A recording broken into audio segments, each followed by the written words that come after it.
Something is shifting in Berea. You can feel it. Not in a new coach, same story kind of way, in a real, tangible, this building is different kind of way. And if you've been a Browns fan long enough to know the difference between genuine momentum and off-season smoke, pay close attention right now. Because what came out of OTAs this week wasn't just practice updates. It was evidence. 2 stories dropped out of Browns camp that, when you put them together, start painting a picture of exactly what this team is trying to become. And honestly, it's been a long time since I could say this, but the picture looks good. Let's start with the one that had Browns fans holding their breath all off-season.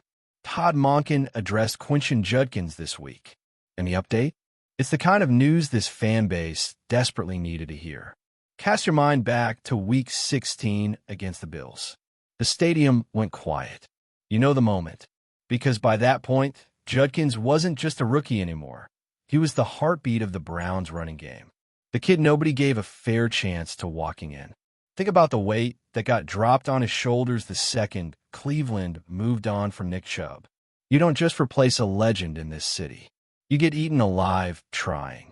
But Quinton Judkins? He never flinched. Not once. He took that pressure, swallowed a whole, and ran angry every single carry. 827 rushing yards. 7 touchdowns. Offensive Rookie of the Year conversations. As a second-round pick who missed the first game of the season. That's not a good story. That's a great one. So when Monken stepped in front of the media this week and gave his Judkins update, every Browns fan leaned in. And here's what he said. Judkins looked pretty good. There were a few days where the soreness showed up. Totally normal for a recovery situation. But then Monken said something that went beyond the physical. He said nobody works harder than Quinton Judkins. Now I need you to understand why that line matters. Todd Monken is not a coach who hands out compliments because it sounds nice. This man is blunt. He is demanding. He sets a standard, and he expects you to chase it or get out of the way.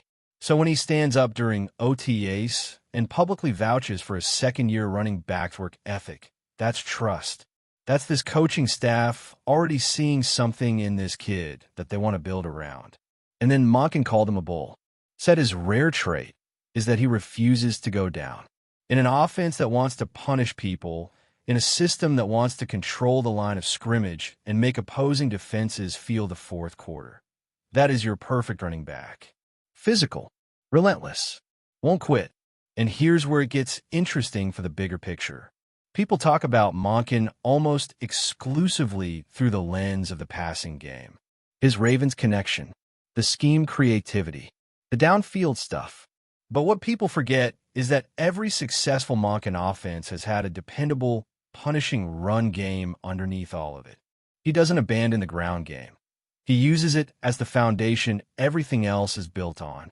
So if Judkins comes back at full strength, and early signs say he's trending that way, his second season could be something special, like legitimately scary for the rest of the AFC North.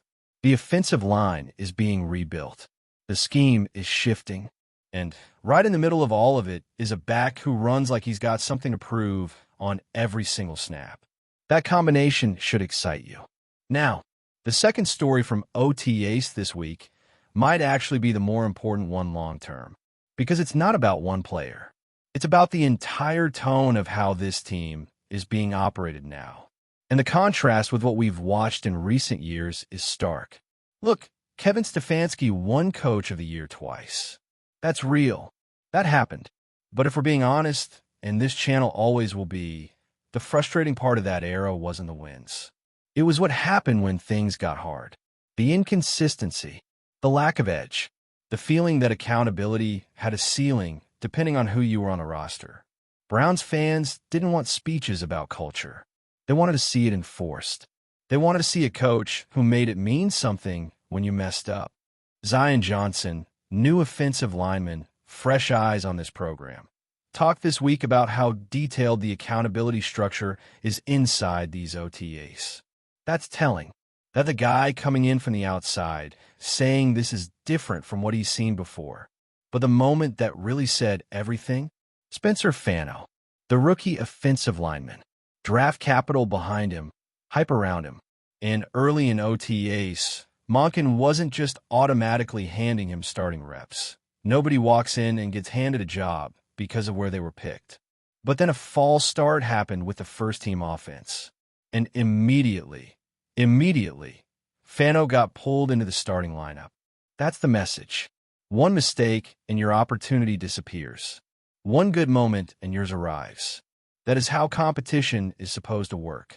That is the environment that forces an entire roster to stay locked in every single day. Browns fans have been screaming for this energy for years. Not mean, not chaotic, just sharp. Just real standards with real consequences. Because when the whole room knows the coach is watching everything and nothing is given, the whole room elevates. That's how you build a team that doesn't fall apart the moment adversity shows up in November. That's how you build something that actually holds. And that's why these OTA updates matter more than the casual fan might think. This isn't filler content between the draft and training camp. This is the architecture of a team identity being laid down in real time. You can see the physical toughness they want. You can see the accountability being enforced. You can see competition being used as a daily motivator instead of something that ends at roster cutdowns. For the first time in a while, the direction is clear. Now, I'm not telling you to throw away your skepticism. You've earned it. OTAs don't win football games and nobody's handed Cleveland a thing just because the vibe feels right in May. Deshaun Watson's situation is still unresolved. Shedeur Sanders is going to bring a level of national scrutiny to this franchise every single week. The AFC North is still the hardest division in football. None of that disappears. The pressure on Monken to translate all of this promise into actual Sunday wins is enormous, and it only grows. But here's what I'll leave you with. For the first time in a long time, I'm watching the Browns offense and I can see what it's trying to be. Physical, accountable, built around a running back who refuses to go down, coached by a man who clearly has no patience for anything less than your best. That's not a guarantee, but it's a foundation. And in Cleveland, after everything this fan base has lived through, a real foundation feels like everything right now. Drop your thoughts in the comments. How confident are you in Quinton Judkins coming back strong? And what do you make of Monken's approach so far?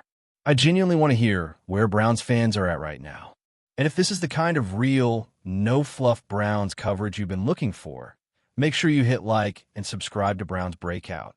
We're not going anywhere. Go Browns!